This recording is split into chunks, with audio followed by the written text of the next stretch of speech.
Welcome. My name is Marina Pullen, and welcome to What Would You Do Differently, a podcast where business leaders with over 10 years of experience take a moment out of their very busy schedules to reflect on an event or an experience that shaped them in some way, sometimes for good, sometimes for bad. But in the safety of this podcast, every guest gets to take a moment and think, what would I do differently? In doing this, we hope these true stories, and we have taken out details to protect and enable privacy, but we hope that through these stories you can be inspired. I know I already have been through the bravery and sometimes the recklessness, but it's also a chance for you to the next time an event or an experience hits you, your future self can guide you by asking you, what might you do differently? All right, without any further ado, let me introduce Peter Bacon. Hey, Pete, how are you? I love your shirt. Thank you. That's much appreciated. I changed out of my t-shirt especially for this podcast. It was my Friday afternoon working mode, so I've changed especially for you. But nice to see you. Well, not for me, because I've got cargo pants on. The internet can be quite judgy. So, but before we get into your story and hear your story, just as background, you're the CEO of DEA, not to be confused with the Drug Enforcement Agency here in Australia, but it's Disability Employment Services and Advocacy Group. In fact, the peak advocacy group in Australia. Do you want to really quickly, because it's something I'm passionate about, but tell me a bit about that before we get into your story. Yeah, so Disability Employment Australia is really in place because there's a lot more to be done in the world of getting as many people with disability to achieve their potential in work and life. So there's a lot of different strands to that. One of the things that we're doing more than anything else is we're advocating for better services for people with disability, but we're also taking a look at the sort of entire landscape and going, well, what needs to work better if we're actually to make a really tangible, transformative effect on the number of people with disability who are getting a chance to build their careers. So we're primarily a sort of members organization. So we represent the majority of providers, I think 3/4 of providers who deliver disability employment services. So a lot of it's about the sort of two-way policy conversation we're having with our members and government. Beyond that, we're doing quite a lot to sort of work with academics to work out what the sort of ideal policy settings would be for Australia when it comes to this. And then beyond that, we do lots of things like hosting big events and conferences, as well as providing access to training and best practice resources for organisations and people involved in the sector.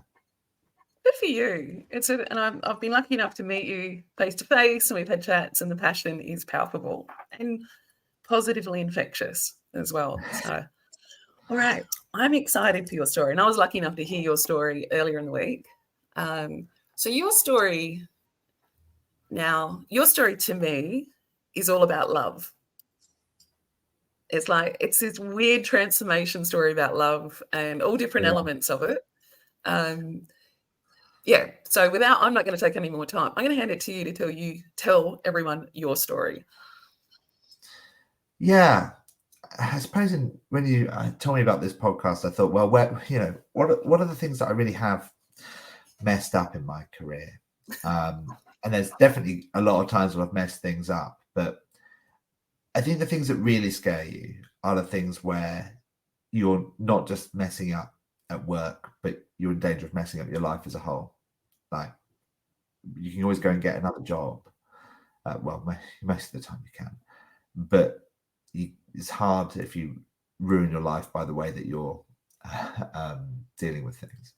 And when I think back to that, it was really actually in that sort of first year after I had my first child, and that was about 10 years ago. And I was living in London at the time. And so it was very much a kind of, the work-life balance was different to what you get in Australia. It was very kind of work-firsty kind of culture. Yeah. How old were you? So I was about 29, maybe 28, 29. So I wasn't that old. It was before most of my friends had kids. So I didn't necessarily have that strong a support network around me of mates who said, well, you need to do it this way. And so during that time, I think I did mess up quite a lot because I think, like a lot of new dads, I didn't know quite what to do at home. That's not to say I was incompetent with the baby. I was changing nappies, all that kind of stuff, but I didn't quite know my place in it, and I was struggling. And so what I did as compensation, and to sort of, I suppose, make myself feel valuable, was I really threw myself hard at work, which was something that was quite doable. I was heading up tender teams at the time within a very large multinational organization, so it sort of relates to the space that I'm currently in. And so there's plenty of opportunity if you want to work 80, 100 hours a week, to work 80, 100 hours a week in that kind of role. But I wasn't doing it necessarily because the role demanded it, but I was doing it because it was, frankly, maybe an escape from being at home and having a child who just wouldn't sleep. She was not a sleepy child. Yeah. Which is funny now. She sleeps until like 10:30 in the morning if she can. But and she hasn't subsequently been a difficult child either. But not a sleepy child. So a bit of an escape from that, and the fact that maybe my wife was struggling too. And also, it was a way of saying, well, I'm doing something. I'm doing something to make our lives better here, which is I'm trying to work really, really hard so I can win bids and get promotions, so we can move out the tiny rented flat that we've got and buy a house and all those kind of things. So I think that really affected my attitude to that, and it was my sort of self-justification for the way I was behaving. But then, of course, I was getting very stressed about it. You work too hard, you go home, you don't sleep, you're not yourself at all. So it becomes that sort of self-reinforcing cycle of then your marriage maybe isn't the best place because you're arguing, and then you think, well, I'm going to go and work more because there's all said reasons, really. We've all been there. Yeah. I did that in my 20s too. Yeah, and there is something to be said for, I think, when you're young, throwing yourself into your work in a kind of positive way of going, well, I'm going to put my hand up for things, and I'm going to take responsibility for things, and I'm going to push myself. But you've got to sort of check where that impulse is coming from, and you've also got to assess whether you're actually doing the right thing for the right reasons, I think. Yeah. Do you think you had the grounding or the self-awareness of even just like who you were back in your late 20s or early 30s that to even know when you had drifted away from who your core is? I think I'm very good at self-justification, as many of us are. So talent.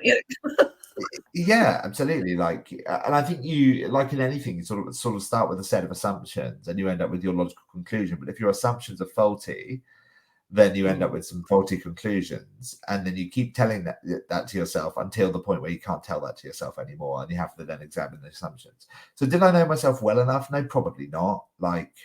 As I say, I was not young as a dad by societal perspectives, but I was young compared to my mates. And I was probably immature. Also things like, my mates were going out every weekend still at that stage. They aren't anymore, but they they were at that point. So I feel like I was missing out. And I was probably too immature to go, well, I'm not really missing out because I've got this beautiful child and wife at home. That's not missing out. It's just a different thing. But at this point, I would have that attitude. But at that point, I felt, it's the sort of FOMO and the maturity issue.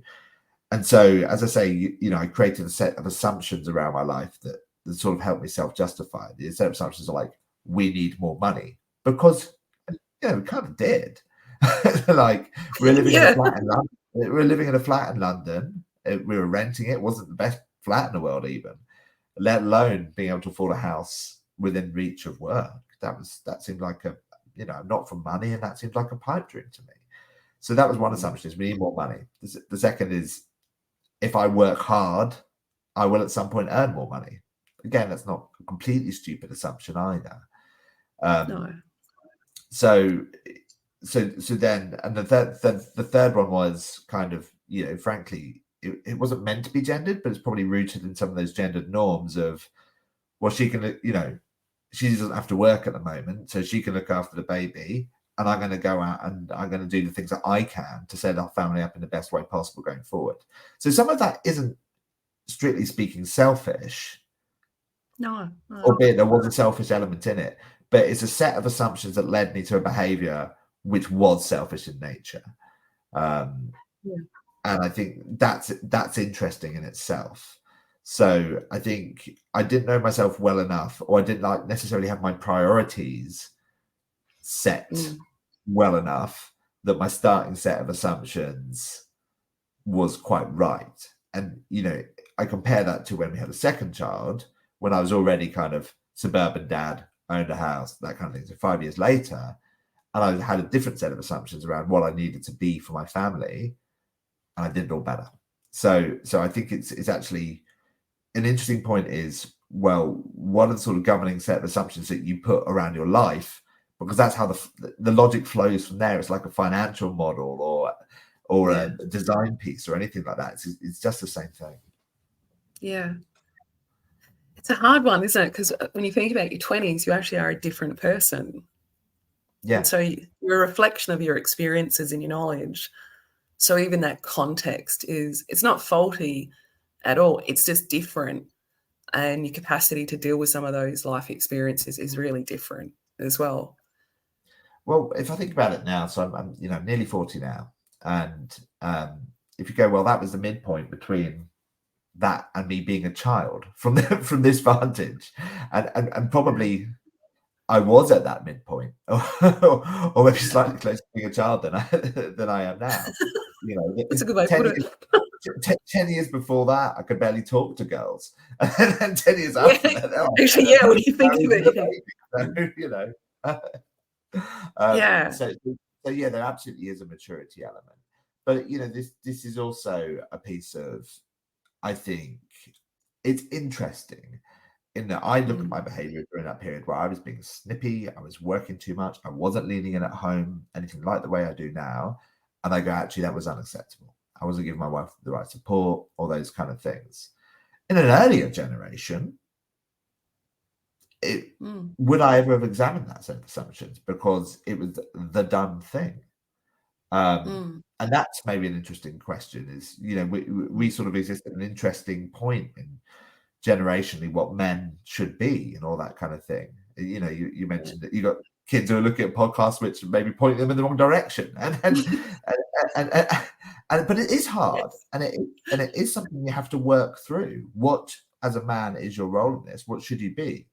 And at that point, I think there were selfish and unselfish reasons, and it pointed me to a version of being the man, which was, you go out, you earn the money, you shouldn't be expected to do that much at home.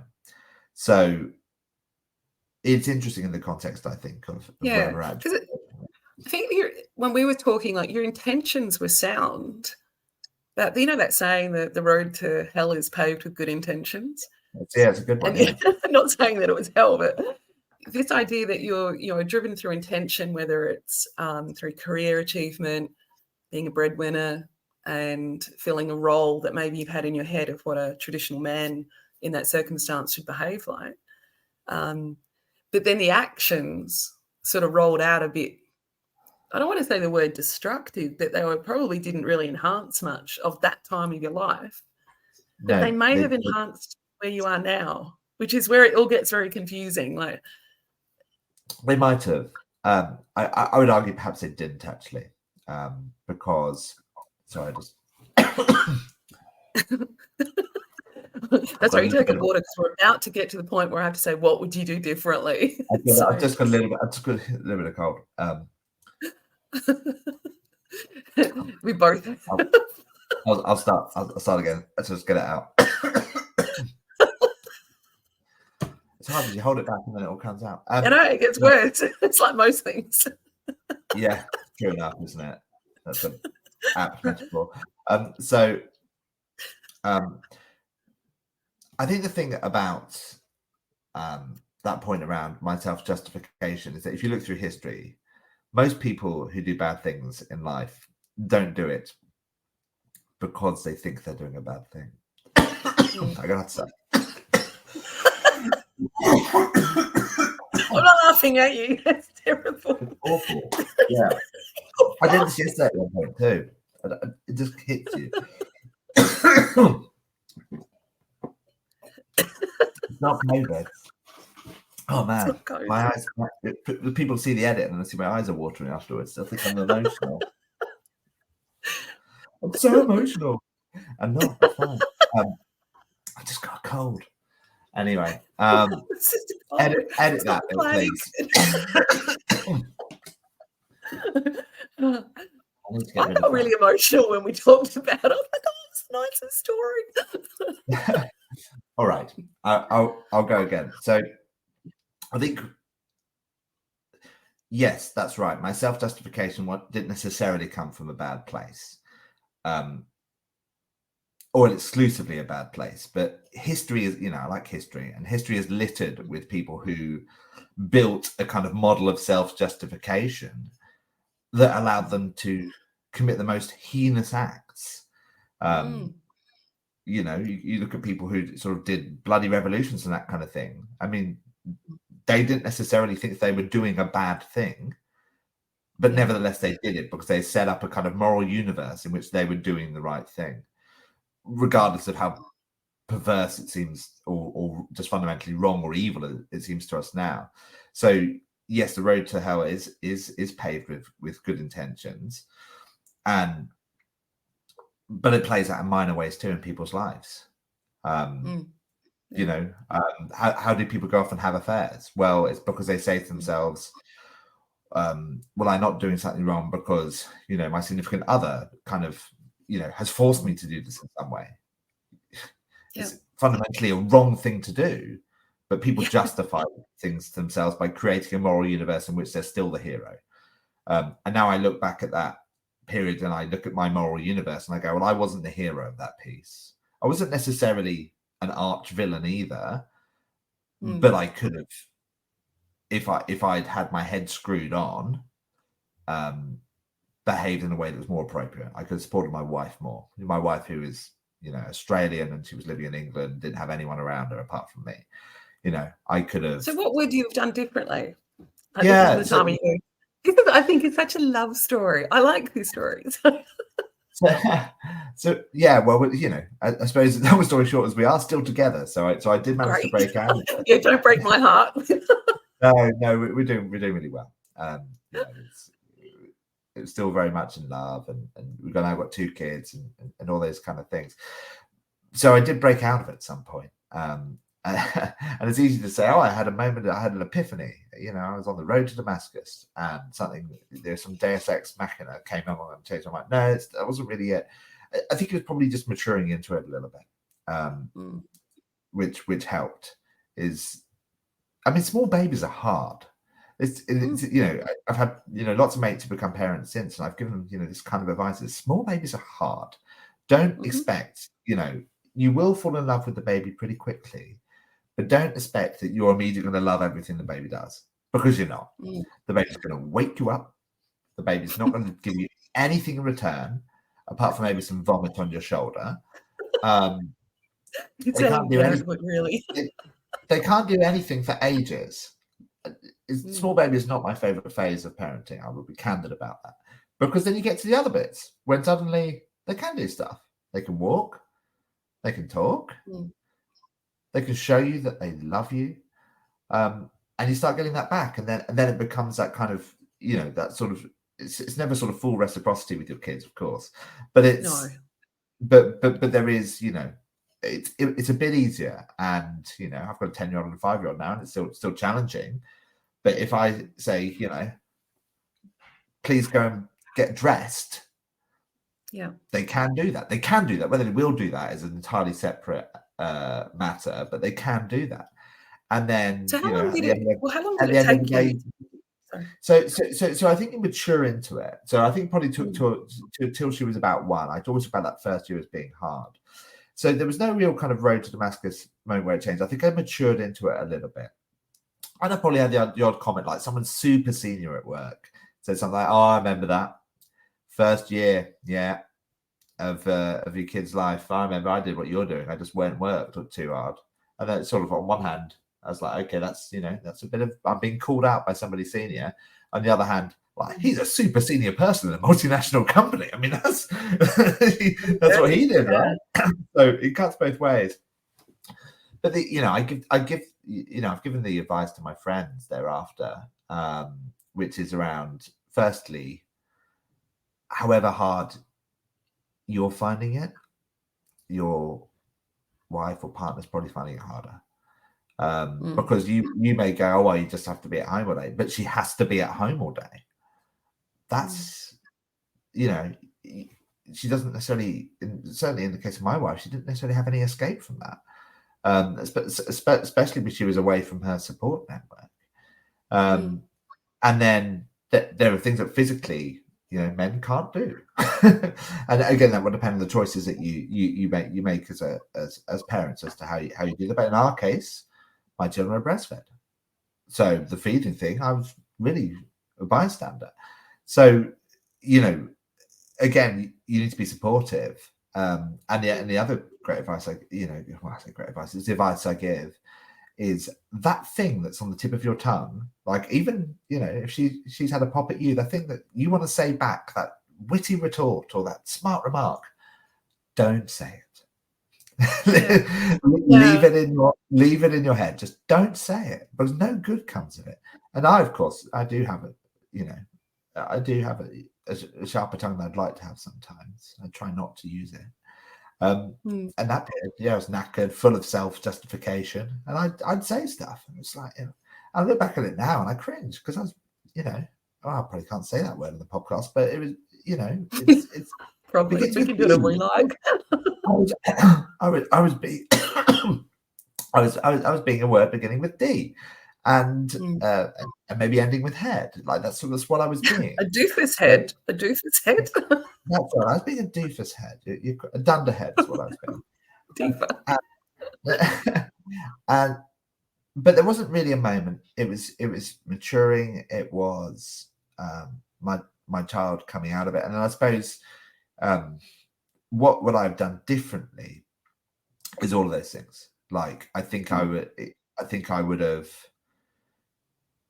Well, I kind of did do it differently. I suppose it's an easy what would you do differently, because it's what I did with my second child. I relished the fact that for a period I was going to have to rework my work-life balance and lean in harder at home.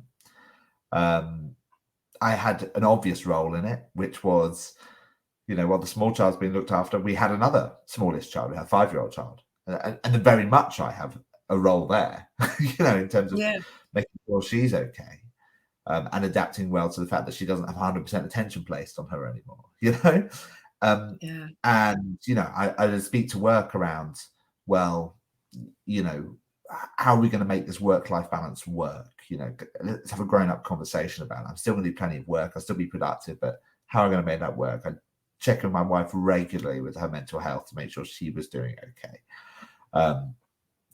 I'd lean in more to making sure that the house didn't look like an absolute pigsty, which is a hard thing in the first year of a child's life. I think it's a relatively hard thing, even when they're 5 and 10, I can tell you. But all those things that I could have done better the first time, I think I did do it better second time around. But that's because I was in a place of emotional maturity. I was already there, right? So I was already a dad. I'd been a husband for half a decade or more. I had a house. It wasn't an amazing house at that point in my life. It was our first house that we bought, but it was a house. And so and it was in suburban Australia at that point. So my wife was a bit closer to a sport network, and I, we were living in the suburbs, right? So I was already there. I was already suburban dad. I didn't have FOMO about going out with my mates or those kind of things. So I suppose the thing that I would do differently is I'd just kind of do what I did second time round, the first time round. Maybe it was a formative experience in me becoming the kind of, man, leader, husband, dad that I am today. Maybe I needed to go through it. Maybe I didn't. I don't know. But that's hard. That's hard to really completely fathom and conceptualize. If I'd just been slightly more grown up in that time, and I'd applied a slightly different set of assumptions from a different moral universe, did I need to be a dunderhead for a year? I probably didn't. I'd not generally been a dunderhead over my life. I don't think I've generally been sort of, I would say, pretty kind to those around me. But yeah, those are the kind of things I think I would have done differently, and I do try and pass on that sort of experience to people who are just becoming dads now. Someone I know who's going to be a dad in a few months, and I've said exactly all those things. And if I catch him doing the wrong thing, I'll call him out on it. Good for you. I think he'll be fine. But there's other mates who I have too. Over time where I've been a bit like, I see what's happening here. You're leaning on really hard at work. There's a time and there's a place for that. When you have a 4-week-old infant at home, it's not the time. It's not the place. This is a very specific moment in your life where you need to have your priorities screwed on. Yeah. Cool. Wow. I love this story of love. And I like hearing men talk about this stuff from their side, because there's a lot of stuff about experienced women. But the part I take out of our conversations is it's a complex one, because when you're going through life, you actually you haven't read the book yet. You haven't got to the chapter yet that tells you that this is a high risk behavior. So many of us just start doing things like in our late 20s, 30s, whenever it is, where these worlds of family and career and everything just crush at once. Yeah. And the challenge we've all got is that we all think we're sane. We all think we're handling stuff really, really well. And like the boiling frog type of analogy. But I think there is something powerful when you get that bit older, whether it's in leadership, personal, sports, whatever it is, where you stop and you reflect and go, I wasn't being my best self then. And you don't do it to flog yourself, but you do it as a way to act as a boundary. That's my edge. I'm not doing that again. And I think that's a really strong message for everyone to reflect upon. Like, who are you? And where do you stop being yourself? Yeah. I think it's exactly that. Or what does the worst version of myself look like? And that kind of was that underslept, being unkind to people I loved, not doing my bit at home. That's what to be honest with you, I was working. I'm not sure the quality of my work was all that at that point. Well, that's it. It's often a cluster. It probably wasn't. And, I mentioned, you said something before about, did it get you ahead in your career? I don't think it did. Because actually, I sort of, I fell out with somebody at work, probably because I was tired and stressed, who was not a good idea to fall out with. And it was brief, and he kind of forgave me and that kind of thing. But it was a permanent black mark, which I think stopped me from getting a promotion I might otherwise have gotten later down the track. So I think that's probably another interesting reflection, is that actually, yes, you can be that. You can be that person. You can be the person who works a million hours and is, a bit stressed about it and all those kind of things. But if you're playing that high wire act and you get it wrong, it's actually not a good career advancer. There's no way that I would get it wrong in the same way these days. It's kind of polite to a fault. Just more confidence. And you've read that chapter of the book now, and you're like, I know what's going to happen. So but it's interesting the other thing you say about there being no manual, and that's right, isn't it? I remember speaking to my dad about whatever parenthood and all that kind of thing once. But of course, as you grow up, and I'm sure it's true of my children now, they sort of think, our parents are these omnipotent people who know exactly what they're doing, and they know how to be parents and know how to live their lives. And the truth is, I spoke to my dad about it, and I was probably 17 or 18 or something. And he said, Pete, I just think I'm basking it. I've been basking it the whole way, to be honest with you. I'm completely freewheeling. Basking it. Like when you're a teenager, you're like, oh, really? I thought you knew what you were doing. It's like, no, did not know what I was doing. Still don't. And that's also as you get slightly older, facing down the barrel of 40, sort of, when I was 20 years ago, I thought, oh gosh, that's old. You probably have everything sorted out in your head by now. And someone looking at me now might think, oh, he has everything sorted out in his head by now. I don't. I'm still basking it. I can still get stuff wrong on the reg. And But I think the there is difference, no so manual. as you get older, like professionally and personally, is that you've got this sort of toolkit of experiences, and you can see patterns differently, and you go, okay, I'm going to do this, or I'm not going to do that, and which you don't have. You've got to actually play the game a bit, and you've got to build up those credits, which you just Yeah. don't. You can't YouTube that. You actually do need to, and you have to put it within your own context, and put it inside you and go, okay, that's my toolkit now. So, all I think right, that's right. Yeah. I think so. We're over time. I have to Okay. go. It's an abrupt ending. Thank you so much, Peter, for sharing your insights and the story of love. And how the love changed for your career. And I always love hearing a man glow about his wife and his kids. So that's going to make my day for the rest of the day.